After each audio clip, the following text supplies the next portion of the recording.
அதிகாலை தமிழர்களுக்கு வணக்கம். இப்போ நம்ம திரைமரசனத்துல பார்க்க போற படம் வந்து இரட்டையர். World's best mom.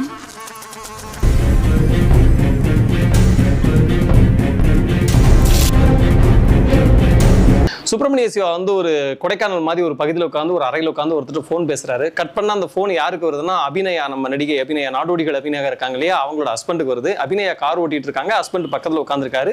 அவங்களுடைய ட்வின்ஸ் குழந்தைகள் 2 பேர் வந்து பின்னாடி உட்காந்துட்டு இருக்காங்க. ஃபோன்ல வந்து ஒரு தகவல் ஒரு பரிமாறிட்டு இருக்காரு. 2 பேருக்கும் கான்வர்சேஷன் வந்து சின்ன முரண்பாடோட போயிட்டு இருக்கு.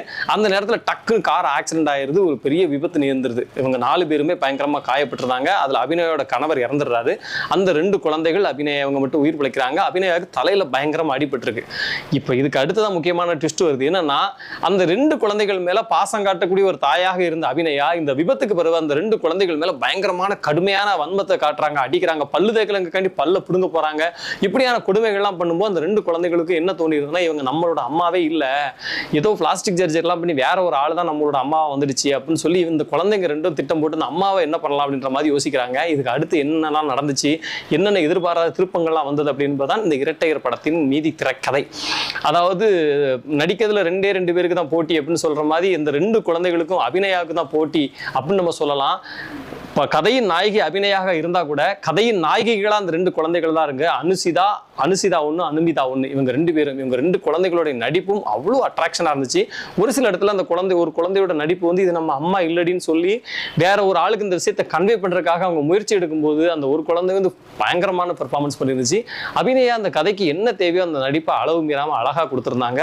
சுப்பிரமணிய சிவா ஒரு பாசிட்டிவான கேரக்டர் சொல்ல முடியாது, நெகட்டிவான கேரக்டர் சொல்ல முடியாது. நெகட்டிவ் ஆரம்பிச்சு பாசிட்டிவா முடியக்கூடிய ஒரு கேரக்டர். ரொம்ப இன்ட்ரெஸ்டிங்கா ஒரு பிளே ஒன்று பண்ணியிருந்தாரு. வழக்கம் போல என்ன கேரக்டர் கொடுத்தாலும் அதை அழகா உள்வாங்கி நடிக்கக்கூடிய ஒரு அற்புதமான நடிகர் அண்ணன் சுப்பிரமணிய சிவா. இந்த படத்துல அதை கரெக்டா கேரி ஓவர் பண்ணியிருந்தாரு. மற்ற சின்ன நடிகர்கள், உதாரணத்துக்கு நம்ம ரொம்ப நாளைக்கு முன்னாடி மறைந்த சுபா வெங்கட் அண்ணன், அவர் ஒரு கேரக்டர் பண்ணியிருக்காரு, அவரும் நல்லா நடிச்சிருந்தாரு. சின்ன கேரக்டரும் கொடுக்கக்கூடிய வேலையை வந்து சரியா செஞ்சிருந்தாங்க.